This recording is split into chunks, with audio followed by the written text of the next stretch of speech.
Assalamualaikum warahmatullahi wabarakatuh. Perkenalkan, nama saya Ananda Yulia Safitri, NIM 2041050200044. Saya dari kelas Ekonomi Syariah 2. Saya akan menanggapi video dari Bapak Dr. Abdul Wadud Nafis, LC MEI, dengan tema inflasi dalam perspektif ekonomi konvensional dan Islam. Sebelumnya kita itu wajib mengenal tentang inflasi terlebih dahulu. Dikutip dari buku Budiono 2001, yang dimaksud inflasi adalah kecenderungan naik harga secara umum dan terus-menerus dalam waktu dan tempat tertentu. Selanjutnya terdapat 3 macam inflasi. Yang pertama, inflasi berdasarkan sifatnya atau laju inflasi. Yang kedua, inflasi berdasarkan penyebab dari inflasi. Yang ketiga, inflasi berdasarkan asal dari inflasi itu sendiri. Inflasi berdasarkan sifatnya mempunyai 3 jenis, yaitu inflasi merayap atau creeping inflation, yang mana di bawah 10% per tahun.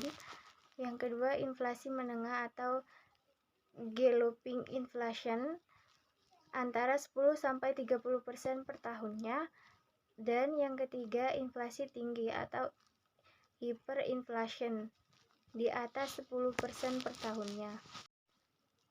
Selanjutnya, inflasi berdasarkan penyebab dari inflasi, yaitu demand inflation atau inflasi permintaan. Inflasi ini timbul karena permintaan masyarakat akan berbagai macam barang terlalu kuat. Yang kedua, cost inflation atau inflasi penawaran. Inflasi ini timbul karena kenaikan biaya produksi atau berkurangannya penawaran agregatif. Yang terakhir dari macam-macam inflasi yaitu inflasi berdasarkan asal inflasi, yaitu inflasi yang berasal dari dalam negeri, domestic inflation, dan inflasi yang berasal dari luar negeri atau import inflation. Adapun sebab-sebab inflasi, yaitu inflasi permintaan, inflasi penawaran, dan inflasi campuran. Apa itu inflasi permintaan atau demand pull inflation? Inflasi permintaan, menurut penyebabnya, inflasi terjadi melalui inflasi permintaan akan barang oleh masyarakat berlebihan. Sedangkan inflasi penawaran adalah disebabkan oleh terjadinya penurunan penawaran total atau agregat supply sebagai akibat dari kenaikan biaya produksi. Dan inflasi campuran atau mix inflation, inflasi campuran yaitu inflasi yang mengandung unsur demand pull dan cost push. Inflasi ini sering disebut dengan mixed inflation. Adapun pembagian inflasi dalam ekonomi Islam, yaitu inflasi natural inflation dan human error inflation.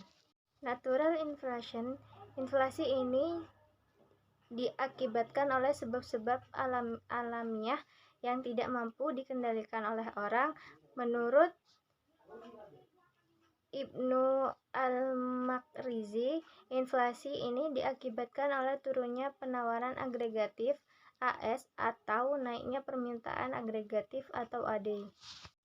Sedangkan human error inflation, yang pertama korupsi dan administrasi yang buruk, yang kedua pajak yang berlebihan, pencetakan uang dengan maksud menarik keuntungan secara berlebihan.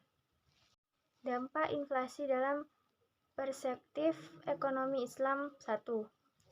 Menimbulkan gangguan terhadap fungsi uang, terutama terhadap fungsi tabungan, nilai simpan, fungsi pembayaran di muka, dan fungsi unit perhitungan. Yang kedua, melemahnya semangat masyarakat untuk menabung atau turunnya marginal propensity to save. Adapun dampak inflasi dalam perspektif ekonomi Islam yang kedua, meningkatnya kecenderungan berbelanja terutama untuk barang-barang non-primer dan mewah.